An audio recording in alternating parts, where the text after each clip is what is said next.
جب سے 26ویں آئینی ترمیم منظور ہوئی ہے، حکومتی اتحادی اس بات پر خوشیاں منا رہے ہیں کہ جو میثاق جمہوریت کا انکمپلیٹ مشن تھا ہم نے وہ پورا کر لیا ہے۔ پہلی بات تو یہ ہے کہ میں ان سے ریکویسٹ کروں گا کہ میثاق جمہوریت یہ جو دو لفظ ہیں اس کی اصل وجہ بتا دیں کہ آپ لوگوں کا آبجیکٹو کیا تھا۔ آبجیکٹو اس وقت مین ایک ہی تھا کہ کس طرح حکومت میں واپس آنا ہے اور کس طرح ایک ڈکٹیٹر کا مقابلہ کر کے حکومت میں واپس آنا ہے اور ایک دوسرے کے خلاف اسٹیبلشمنٹ کا ساتھ نہیں دینا۔ لیکن جب آپ پچھلے 2 ڈیکیڈ کو سٹڈی کرتے ہیں تو آپ کو اندازہ ہو جائے گا کہ ان دونوں پارٹیوں نے کبھی بھی میثاق جمہوریت کی لاج نہیں رکھی ہے، کیونکہ میثاق جمہوریت میں انہوں نے کہا تھا کہ ہم ایک دوسرے کی حکومتوں کو گرانے میں کسی کا بھی ساتھ نہیں دیں گے، ایک دوسرے کی حکومتوں کو گرنے نہیں دیں گے۔ 2011 میں جب یوسف رضا گیلانی کو گھر بھیجا جاتا ہے، نون لیگ سب سے بڑی اعلی کار ہوتی کہ کس طرح یوسف رضا گیلانی کو گھر بھیجا جائے۔ آگے چلیے، میمو گیٹ اسکینڈل آتا ہے، نون لیگ کے ہی جو رہنما ہوتے ہیں وہ کالا کوٹ پہن کر عدالت جاتے ہیں، کوشش کرتے ہیں کہ پیپلز پارٹی کی حکومت کو ناکام کیا جائے، ناکام بنایا جائے۔ آگے چلیے، پاناما اسکینڈل آتا ہے۔ پاناما کیس میں جب نواز شریف کو اقامہ کی بنیاد پر گھر بھیجا جاتا ہے تو سب سے زیادہ خوشیاں پیپلز پارٹی بناتی ہے۔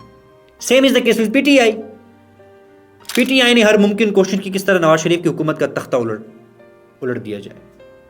آگے چلیے، عمران خان کی حکومت آتی ہے، پی ڈی ایم بنتی ہے، کوشش کیا ہوتی ہے کہ حکومت کو گرایا جائے، حکومت کو گھر بھیجا جائے، کامیاب ہوتے ہیں۔ تو یہ جتنی بھی میں موٹی ایگزامپلز آپ لوگوں سے شیئر کر رہا ہوں، ان تمام میں ان سیاسی جماعتوں نے کوشش کی کہ ایک دوسرے کی حکومتوں کو گرایا جائے۔ یہ رہی آپ کی میثاق جمہوریت۔ سبحان اللہ، واہ واہ۔ اسی طرح پچھلے 2 ڈیکیڈز کو اٹھا کے دیکھ لیں آپ، ہر سیاسی جماعت نے کوشش کی ہے کہ اسٹیبلشمنٹ کے ساتھ مل کر دوسری سیاسی جماعت کو کمزور کیا جائے۔ انہی سیاسی جماعتوں نے ان ڈیموکریٹک فورسز کو جگہ دی، اسپیس دی کہ بھائی آپ آئیں، مداخلت کریں، ان لوگوں کو کمزور بنائیں، ہمیں جگہ دیں۔ اگر ایسا نہیں ہو تو مجھے بتا دیں آپ۔ سیم 26ویں آئینی ترمیم پر آ جائیے۔ مقصد کیا تھا؟ جمہوریت کی بحالی تھی یا پھر ذاتی مفادات تھے؟ کیا اس سے جو سپریشن آف پاورز ہیں وہ واضح ہو گئے؟ مزید آپ نے اس کو بلر کر دیا ہے۔ کیا اس سے پاکستان کا کرمنل جسٹس سسٹم بحال ہو جائے گا؟ کیا اس سے غریب جو انصاف کے لیے ترستا ہے اس کو انصاف بر وقت مل جائے گا؟ اصل میں مسئلہ ہمارا ہے کہ ہم ہی بیوقوف بنتے رہتے ہیں۔ اس 26ویں ترمیم کا مقصد کیا تھا؟ ایک سیاسی جماعت چاہتی تھی کہ ہمارا فیوریٹ چیف جسٹس آئے، دوسری سیاسی جماعت چاہتی تھی کہ نہیں ہمارا فیوریٹ چیف جسٹس آئے، اور 2 دن پہلے مسئلہ وہ حل ہو گیا ہے۔ بس اس کے لیے یہ صبح فجر کی نماز کے وقت یہ ترمیم پاس کی گئی۔